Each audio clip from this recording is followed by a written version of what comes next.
going to talk about just the basics of control of one animal or a herd of animals. Here I have how many? 9 bulls. We're just going to talk about the basics of control. This is Stockmanship 101. So as I kind of following along, at some point here, this back one will show me, which is right there, showed me that I'm close enough, and now I'm working them. So I already had them going, and so you don't get to see me start them, but to start them and just go in a zigzag pattern, come to this side, and you'll notice those front animals turn to their left, and then I'll come across the back of the herd as if I was going to hit that last animal right in the middle. Now it moved off from my pressure, and so I continue on. If I were to stay pointed at that last animal, you'd create a situation where there's too much pressure and you can start to slow your movement. Now this will be perfect. I fed a bale right there in some weeds, or in some prickly brush there, try to knock it back, which they've done a good job. So they'll stop and we'll start them just like it was the first of the day. So I'll go in a zigzag pattern. I'll aim up this way, and then I'll aim up this way, not pointed directly at them. Now we got a little movement going, which is fine. You need movement before you can guide it. So I'll come out here to my left, and you can see that bull turns. So I'll come this way again, create some movement, and try to guide it. So you can see that as I move left, those animals move right. And as I come over here to their right, those animals will move left. This is an indirect maneuver, indirect pressure versus direct pressure. Now I could go up to the front and turn them to the right, or I can go away from them at the back. See, I'm going away from them. I'm not going in towards the front of them. I am going away from them to their left, and they are turning right. Now here, just 5 minutes ago, we were going 180 degrees behind me. And bulls, they're like 13-year-old boys that never grow up. But they're not really fighting, they're just playing. So, now I have some movement created. And we're going. I mean, we're going pretty good, as if we were actually going somewhere. So let's turn them to the left again. I can do one of two things. I can come over here to the right, and as I move right, you can see that they all turn left. That front one hasn't seen me yet. There he goes. They all turn left. Now let's move them back to the right. Now let's pretend that I could go out there to their left, and that will turn them to the right. Or what I can do, let's get these knuckleheads straightened out here.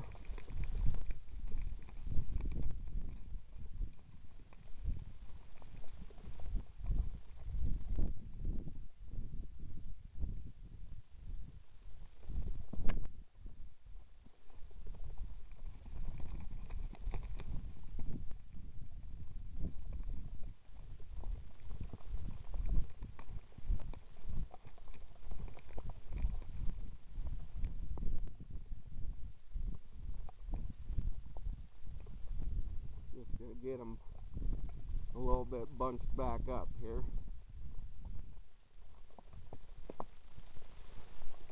A little bit of ruckus and things kind of spread out a little for good reason. I don't want to get run over. Okay, now we're going again, and I can turn them to the right by going out to the left. But what if I did this? What if I come up this right side right here? I'm out here, I'll actually turn to the left first. You can see that they're turning to the left. But what if I don't go all the way to the right? What if I just kind of get a little bit right in behind them here, right on this left hip of this herd, kind of close, and you'll see that they're all trying to see me out of their right eye. And by golly, we're turning right. So those are two ways we can turn animals, is by using the inside of a circle, be on the inside like I was just doing there, staying right on the inside of the circle, and by coming into that to the right hind, kind of at their hip. If this was one animal, it would work the same way. But I can turn them that way, or I can go way out. I can go out the opposite direction. The other way I can turn animals is by speeding one half of the herd up. So I'm going to turn them to the left by speeding this half of the herd up just a touch. So there, this half of the herd went a touch faster, and now we're headed about 20 degrees more to the left than we were. So after you get good movement, which we've got, which is not running away and not sitting around eating, this is pretty good movement here, and we can turn it. We have control of this herd. I can go anywhere I want with them. Now I'm just going to get them headed the other direction again. So this would be a direct pressure to come to the front and turn them to the right. So I'm up here at the front and I'm turning them to the right. And here is the problem with this, by doing this. Because you have to get close enough to the front that you stop everything, because you're walking parallel with them. So yeah, I did get them turned, but we're not going anywhere. So that's one thing you'll notice a lot of people do. They will run up to the front to turn them, but the whole way that they're going, all the while that they're going up to the front, they are stopping everything as they walk past them. I'm going to get them turned around and going that way. See, I'm coming straight out, and they're stopped again. But why is that? Because I just kind of confused them a minute ago, and they've sort of quit working for me. They're not, this indecisive guy back here, they're not sure what they're supposed to do. So we'll just go back and forth here, and we'll get them going again. We'll get some good movement here pretty shortly. Gonna come right into them, but I don't follow them up. I go right on as if I was gonna go, as if I was just headed out of the country. Just gonna go right past them.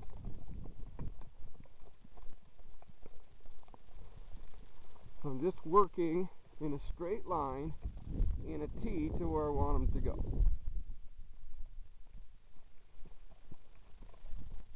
And you can see that they're still not working for me again, and that's because I messed them up back there.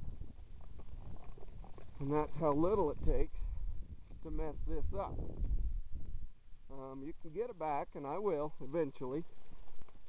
Not sure, you can't ever tell how long,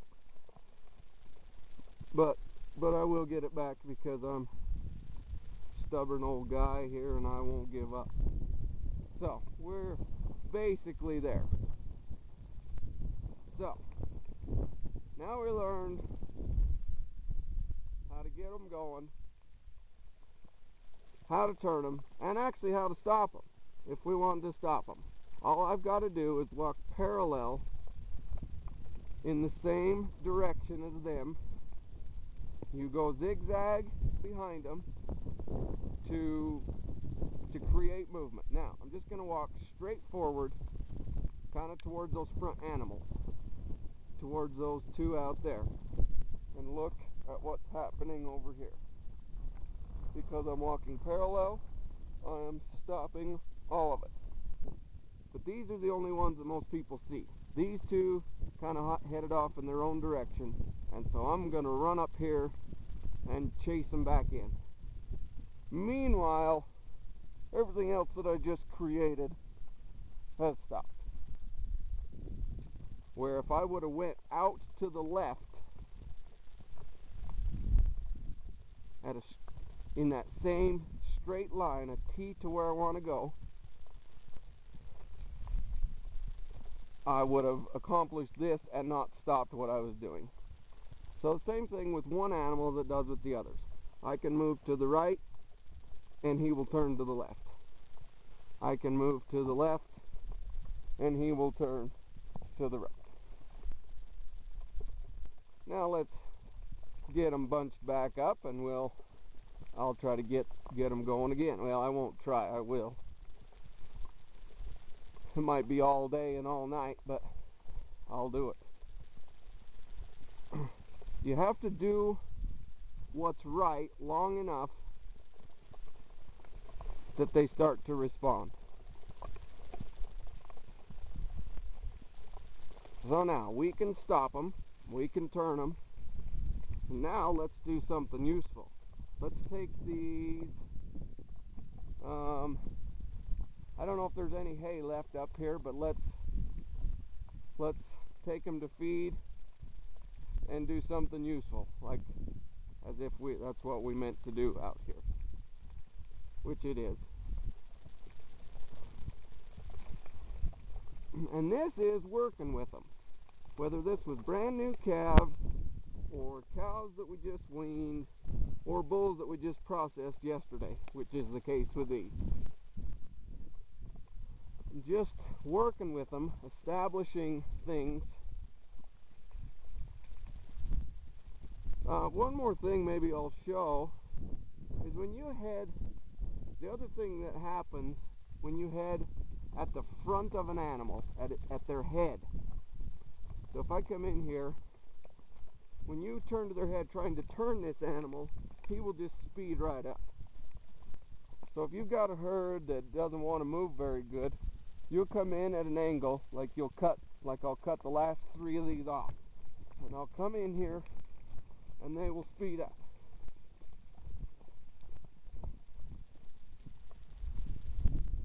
And there is some hay left over and they're going to go check it out, and I'm okay with that.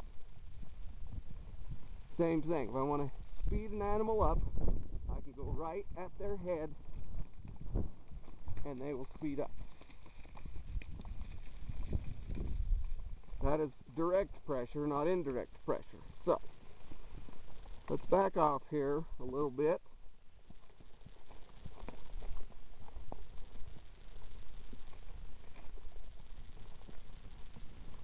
And they're eating.